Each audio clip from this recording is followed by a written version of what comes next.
மேற்கு பிரான்சின் 12வது பிராந்தியத்திற்குட்பட்ட நுவெல் அக்விதைன் பகுதியில் உள்ள சிறிய கிராமத்தை சேர்ந்த குடும்பத்தினர் தங்களுக்கு சொந்தமான விவசாய நிலத்தை கிராம நிர்வாகத்திற்கு இலவசமாக தானமாக வழங்கியுள்ளனர்.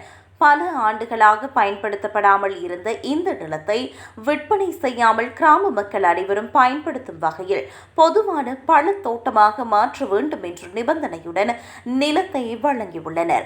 இந்த திட்டத்தின் மூலம் அங்கு ஆப்பிள், பேரிக்காய், பிளம்ஸ் மற்றும் செரி போன்ற உள்ளூர் சூழலுக்கு ஏற்ற மரங்கள் நடப்பட உள்ளன. இங்கு விளையும் பழங்களை கிராம மக்கள் அனைவரும் இலவசமாக பகிர்ந்து கொள்ளலாம். இந்த தோட்டம் வெறும் பழங்களை வழங்குவதோடு மட்டுமில்லாமல் கிராம மக்கள் மாலையில் உலாவரவும் அண்டை வீட்டாருடன் கலந்துரையாடவும் ஒரு சிறந்த பொது இடமாக மாறும் என உள்ளூர் அதிகாரிகள் மகிழ்ச்சி வெளியிட்டனர். மரங்கள் வளர்ந்து முழுமையான பலன் தர சுமார் 4 ஆண்டுகள் வரை ஆகும் என்பதால் முதற்கட்டமாக நிலத்தை தயார் செய்யும் பணிகளும் மரக்கன்றுகளை நடும் பணிகளும் பல்வேறு கட்டங்களாக திட்டமிடப்பட்டு வருகின்றன.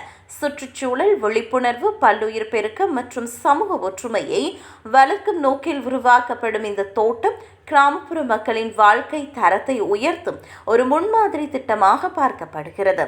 தனிநபரின் சொத்து ஒட்டுமொத்த சமூகத்தின் நலனுக்காக மாற்றப்பட்டுள்ள இந்த நெகிழ்ச்சியான நிகழ்வு அப்பகுதி மக்களிடையே பெரும் வரவேற்பை பெற்றுள்ளது.